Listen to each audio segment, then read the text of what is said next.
What's going on, everybody? My name's Tenebris Infinite, and oh my god, my dudes!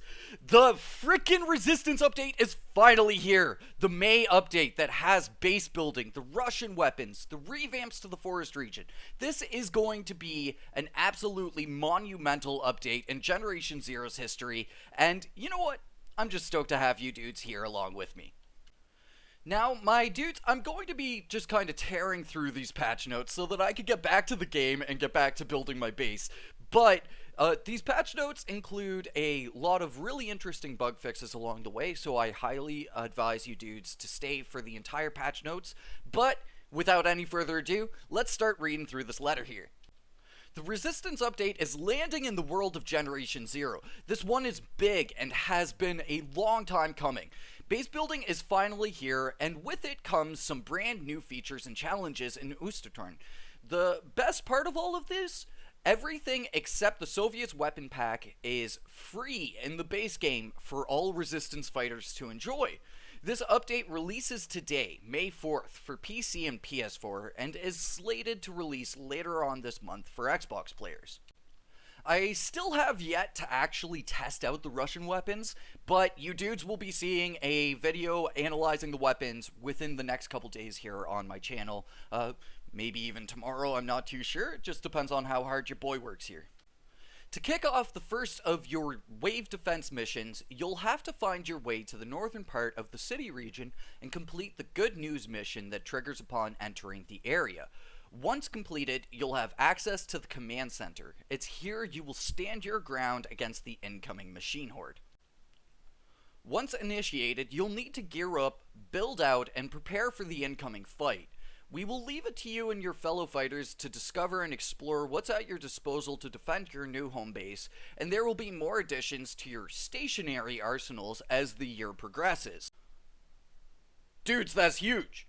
That means, oh my god, dudes, we're going to be seeing base building DLC within, I guess within this year. Hopefully, fingers crossed.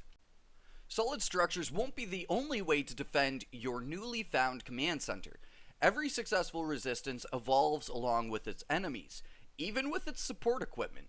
Experimental weapons helped you get the upper hand, and experimental items could help you go on the offensive. With each successful defense of your base, you will find new consumable items to craft and explore.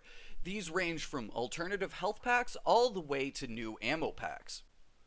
But base building and new craftables are not the only new additions to Generation Zero this month, as we've made extensive revamps to the city region, adding more fun things to explore through environmental storytelling, as well as updating the challenges tree to include a new one related to base building. Lastly, the Soviets weapon pack is also incoming as a paid addition to the game.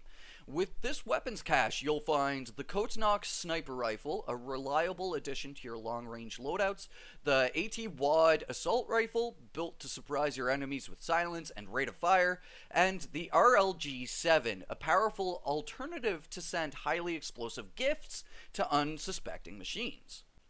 These will come with unique attachments, of course, so you'll have to find which combinations work best for your fighting style. And there's a couple that I'd like to point out, such as the extended magazine for both the AT-WAD and the Kotenok, and for the RLG, you actually get a scope that you could put onto the rocket launcher as well. It's finally time to build, prepare, and fight back. See y'all in Ostertorn. Now for the bug fixes here, and it's not that crazy of a list. It's actually a pretty easygoing list in terms of some of the lists we've seen in the past for Generation Zero bug fixes. So let's get right into these, and at the end of going through all the bug fixes, I think I'm just going to pull out a few of them and highlight some of the important ones that we read through along the way here. So for animation, art, and audio, they fixed an issue where the spark sound effects was very loud when attacking a machine with melee weapons, specifically the experimental sledgehammer. They fixed an issue where the player character could end up in an unintended pose while riding a bicycle. For crashes, they fixed a rare crash that could occur when the player was riding a bike, and they fixed a rare crash where the player would crash when joining a multiplayer game. For machines, they fixed an issue where players can loot machines indefinitely by leaving and rejoining a game session. They fixed an issue where the Reaper's reinforcements were despawned prematurely after the Reaper was destroyed. Then they fixed an issue where the Reaper rival wouldn't stop firing at the player, even if it didn't have line of sight. They fixed an issue where machines were not spawning if a client tries to start a mission while the host is away. And then they fixed an issue where something wasn't firing from the Reaper if the player was already carrying this ammo type in its inventory. I'm not too sure what that means. And then they fixed an issue where the Reaper rival could sometimes be spawned underground. Now for assignments, and I am super stoked to see assignment fixes in this update. It is fantastic to see the team cracking down on assignments early on in the game like this. So they fixed an issue where blowing up a machine with a gas tank didn't count towards the assignment goal. They fixed an issue where the destroy 5 cars assignment didn't progress. They fixed an issue where destroying machines with landmines didn't count towards an assignment goal. They fixed an issue where destroying a machine while it was distracted by a machine wasn't counting towards the assignment goal. They also fixed an issue where no progress was tracked on destroy 5 civilian fuel tanks. Then lastly, they fixed an issue where no progress was tracked when recycling items, which is awesome to see. Now, sadly, I'm not seeing a fix that I personally wanted to see where the assignments for crafting items has been fixed to track the missions properly, but either way, these are some fantastic fixes, and I am sure that the team is fully aware of craftable items not counting towards assignment progress. So hopefully in the future, we'll see that get fixed as well. For the UI, they fixed an issue where long ammo names were clipping through the HUD, and they fixed multiple instances of text clipping in the tutorial section. For weapons, they fixed an issue with ammo for the N60 and the N16 not dropping properly, so now the game will recognize that you're carrying those weapons and that those weapons have those ammo types. They fixed an issue where the drop rate for the US weapons was way too low, and that is awesome to see. I already have all my 5 crown variants, but if any of you dudes are looking for your 5 crown US weapons, now is the time to go farming. Then also they fixed an issue when rapidly pressing the switch ammo button and removing the weapon from the quick slot would make the weapon completely unusable, which that sounds intense. They fixed an issue where the vision module would still be attached to the weapon when detaching the scope before the module. And then lastly, they fixed an issue where shock ammo would stop working correctly after using it for a while. That last one there is good evidence of the hard work that the bug testing crew has been doing on the game so far for the Resistance update. Shoutouts to everybody that was part of the bug testing for the Resistance update. Y'all did a fantastic job. For the world, they fixed an issue where the player could become stuck in a crevice in the mountain region. They fixed an issue where there was a hole in the bridge to Ostervik that players could fall through and get stuck. They fixed an issue where the bike station at Boobrook wasn't functional, which is great to see. And then they fixed multiple issues where terrain had seam holes or tears. Next up, they fixed an issue where loot can be looted from a safe without opening it. They fixed an invisible collision off at Anagruven. They fixed an issue where loot pickup status wouldn't save. They fixed an issue where incorrect amounts of materials were shown after trying to build the same structure again but not having enough resources. And then lastly, they fixed an issue where the POI would no longer show up on the map after the player died. And then lastly, for general fixes here, they fixed an issue where the rival named the invader of Tyvloden was misspelled, referring to the area as Tyloviden.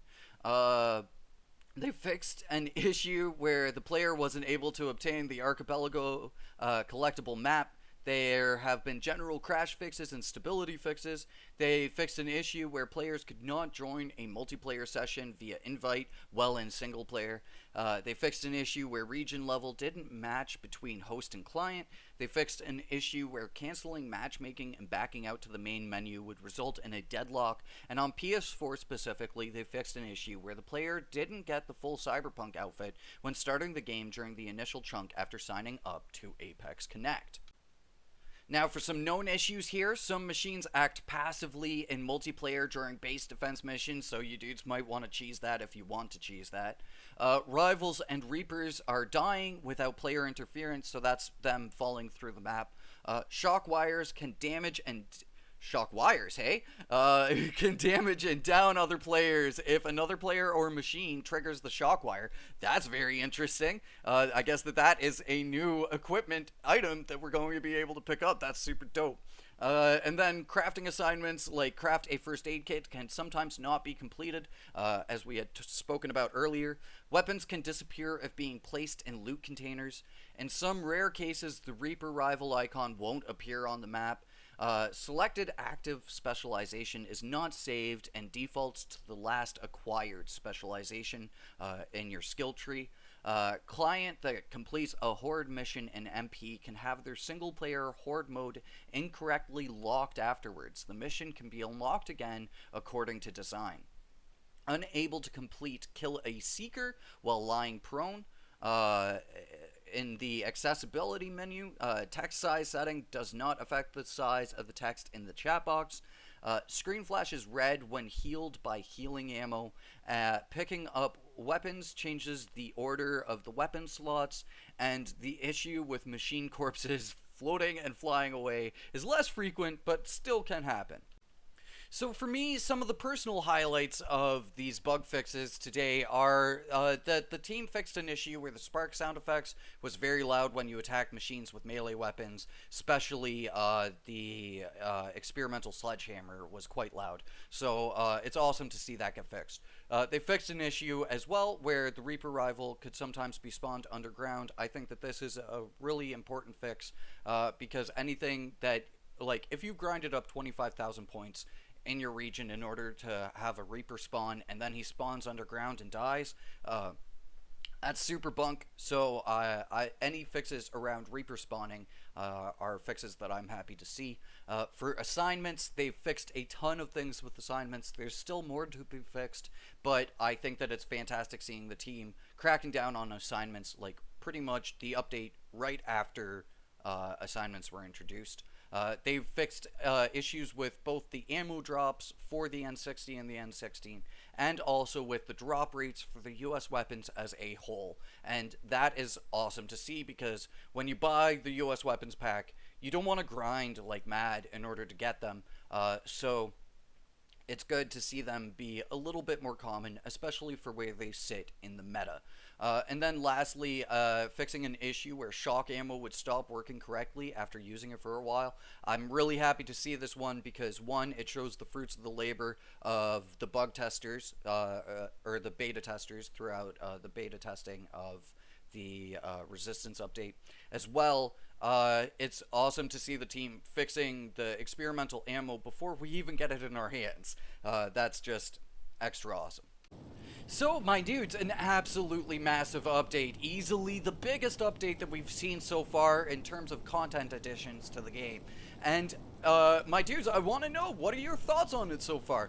Do you like the revamps to the forest region? What are your thoughts on base building? Have you tried out the new Russian weapons? Let me know all of your thoughts and feelings in the comments down below. But for now, I've been Tenebris. You've been awesome. I really hope you dudes enjoy this update, and I will catch you all in the next one. Until then, peace out, my dudes.